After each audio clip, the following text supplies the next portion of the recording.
All right, diving into The House of My Mother today by Zineb El Rhazoui, we're headed to Morocco, ready to unpack this memoir. Looking forward to it. Definitely a personal story, but, and I love this. It seems to tackle these big questions.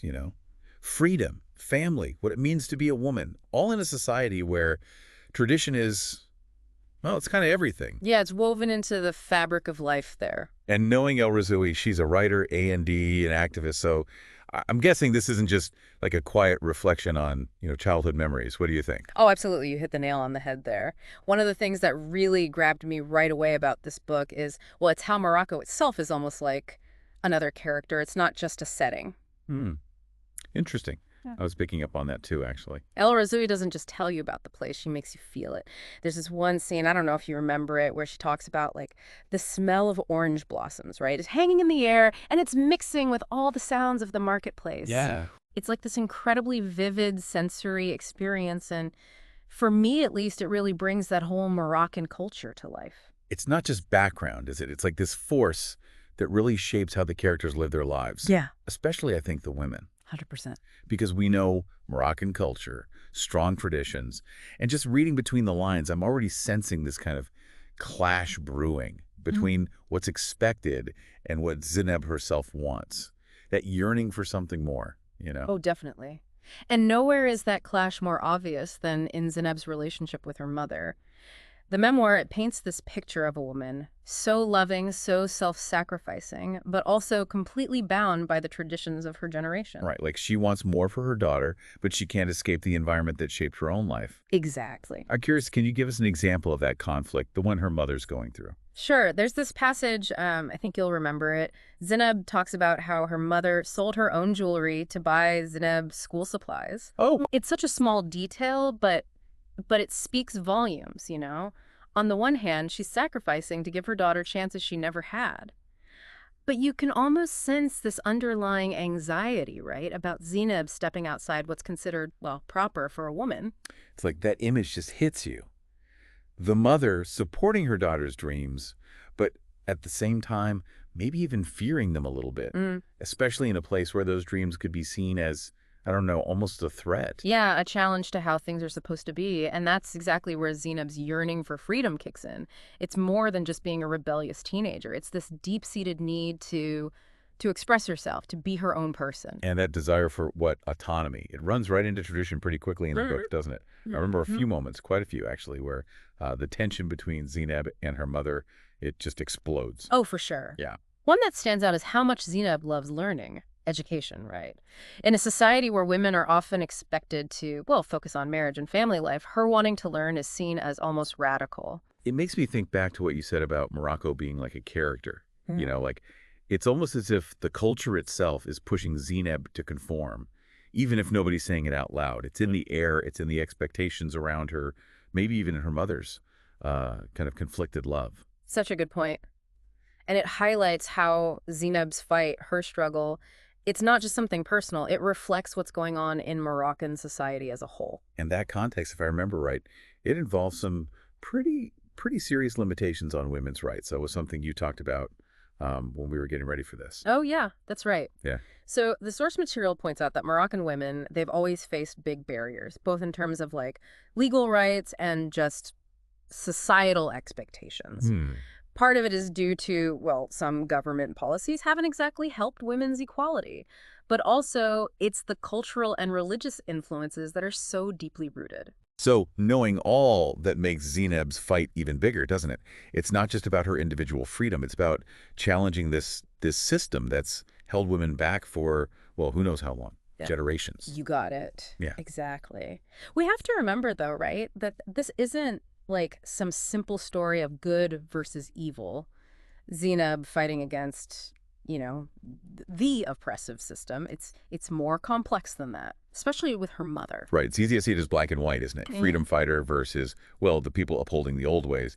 But it sounds like you're saying the mother is almost a victim of that same system, too. Right. Just in a different way. That's it. Exactly. And I think that's one of the really powerful things El Rhazoui does in this book. She doesn't turn her mother into like this symbol of everything that's holding women back. There's nuance there. We see a woman who is, well, she's both shaped by the system A and D keeps it going. A patriarchal system, just so everyone's clear, it basically means men have all the power, right? And her mother's choices, even when they seem, I don't know, restrictive, they're coming from this place of wanting to protect Zineb, but within those limits that the system has created. So it's more about trying to understand her choices, the mother's, given the world she lives in, not judging her by, like, our modern ideas. Yeah, you got it. And I think the book, it really guides us toward that kind of understanding. There's this one scene really moving where Zineb, she's an adult now and she finally gets it. She sees all the sacrifices her mother made. It's not about agreeing with, the limits placed on women back then, but it's a moment of empathy, of realizing where her mother was coming from. It makes me think about what I was talking to listeners' specific situation from pre-show questionnaire, aligning with the theme of generational understanding. And it struck me how it's kind of similar to what Zineb goes through, understanding a different generation's choices. Wow, what a great connection. It shows how universal this whole thing is, right? How we inherit beliefs, ways of doing things from our parents, grandparents, even if it clashes with what we believe now. And figuring that out, how to honor where we come from, but still be true to ourselves. I think that's something we all struggle with. It's not just Zineb's fight then, is it? It's this bigger question about tradition bumping up against progress and how that plays out, especially for women. For sure. And El Rhazoui is really highlighting how important it is to talk about this stuff, to try to get where the people who came before us, where they were coming from, right? Because without that, how can we even start to change things, make the world fairer? It reminds me of all the generational stuff we see today, not just in Morocco, but everywhere. You've got those who grew up with, like, certain roles being set in stone, and then the younger generation questioning everything, wanting more freedom, more equality. It's a fascinating dynamic, for sure. And by zeroing in on this really personal story, a mother and daughter, El Rhazoui gives us this powerful way to look at those bigger shifts happening all around us. She doesn't have all the answers, but she's making us ask some tough questions, that's for sure. Maybe that's the whole point, right? It's not about finding solutions. It's about getting the conversation going. I think you've nailed it. I feel like we've just dipped our toes in the water here. This has been, wow, really eye-opening. Makes me want to dig into more of her writing, El Razoui's. Me too, 100%. This memoir, it's got so many layers. And, I think what hits you is it's not just some abstract talk about, women's rights and all that. It's personal. It's a real story. You feel it. And it's messy, right? Like life. You see the anger, the frustration, but also the love. And in the end, that understanding between Zineb and her mother, it reminds you progress isn't always, straightforward. Sometimes, you got to face some hard truths. Absolutely. And it shows us that change, real change, it often starts in those small places. Families, between generations, like those talks Zineb has with her mom, those moments where they're clashing, then they come together. That's what builds up to, like, bigger shifts in society. Yeah, it's a good point. We always think about these big, sweeping changes, but The House of My Mother shows us it's also about these personal revolutions, quiet ones, but powerful, happening in families, communities. And those can be tough. Maybe even tougher than the fights that everyone sees. Takes guts to question the stuff, the beliefs that your family's held for, well, forever. But Zineb's story, it shows us having that courage, it can lead to, well, understanding, deeper connection, even when you don't agree on everything.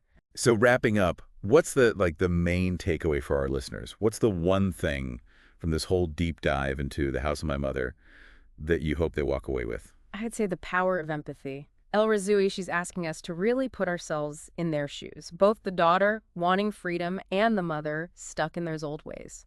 And when we do that, when we empathize, that's how we start to close the gaps, the ones between, well, generations, cultures, different ways of seeing the world. Well said. It's more than just a story, this book. It's like a call to action, right? It's saying, listen, understand, have those tough conversations that, in the end, make the world a little more fair. And it reminds us that even when things seem impossible, humans, we can be incredibly resilient. There's always hope for change.